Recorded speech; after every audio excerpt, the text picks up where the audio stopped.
Hello there. And right on the back of my last video about net zero, we have a story about the stupidity of heat pumps.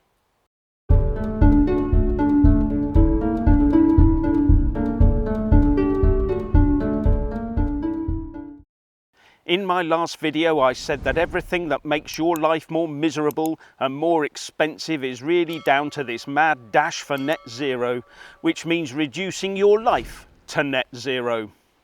And that none of this cost of living crisis is an accident, and that net zero means doing away with your choices and life opportunities. And here's a prime example. Right now, plans are being put in place to rip out gas boilers from houses and replace them with very expensive and inefficient heat pumps. But now we hear that the European Union, which probably means the UK will follow suit, the EU is going to severely restrict the amount of fluorinated gas that industry can use. And guess what? These are the gases used in heat pumps and air conditioning units. These gases are critical to their operation. But these fluorinated gases are greenhouse gases and can contribute very significantly to climate change if allowed to escape in volume from the heating or cooling unit, something that has been known about for years. So the use of these gases is to be severely limited.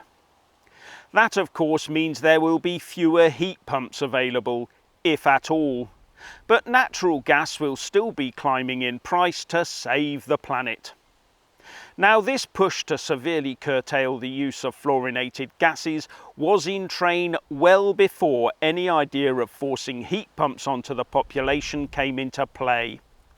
So how come our green establishment ended up pushing a system that uses planet-destroying gases and put it forward as something to save it?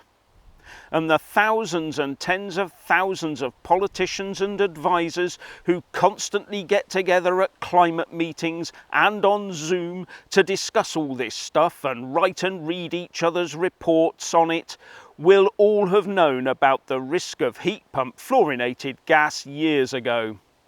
This was therefore not incompetence or an oversight. It was done deliberately. So why the sudden push for heat pumps? Because they had to think up a semi-plausible reason to strip gas boilers out of our houses.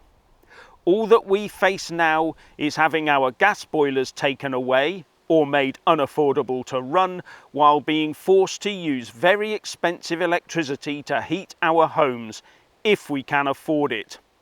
While the wealthy and powerful become the only ones with the wherewithal to afford full central heating in winter and full air conditioning in summer. They really do hate us, don't they?